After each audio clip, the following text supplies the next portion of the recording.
আসসালামু আলাইকুম।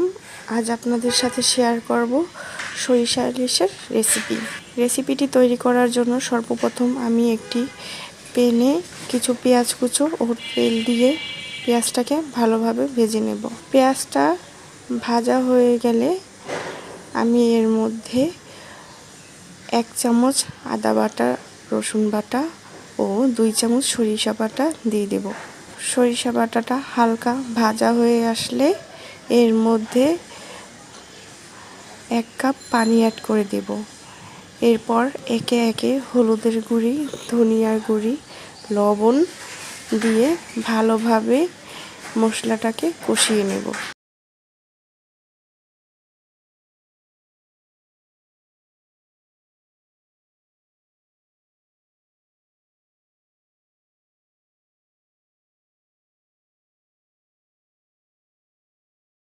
এর মধ্যে আমি সামান্য জিরা গুঁড়ি ও ধনেপাতা অ্যাড করেছি, আপনারা চাইলে স্কিপ করতে পারেন।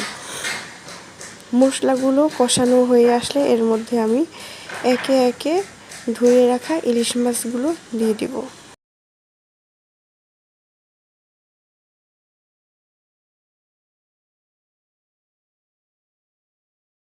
কিছুক্ষণ পর এর মধ্যে আমি সরিষার তেল, কাঁচামরিচ অ্যাড করে দেব।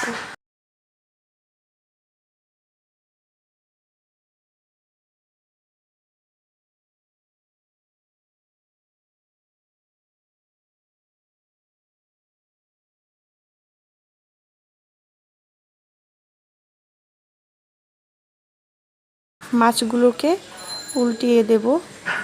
দেখুন আমার ইলিশ মাছগুলো হয়ে এসেছে।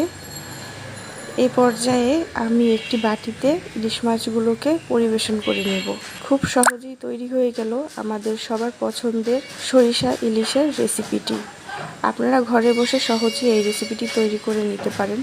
আমার রেসিপিগুলো আপনাদের কাছে ভালো লেগে থাকলে অবশ্যই চ্যানেলটি সাবস্ক্রাইব করে পাশে থাকবেন।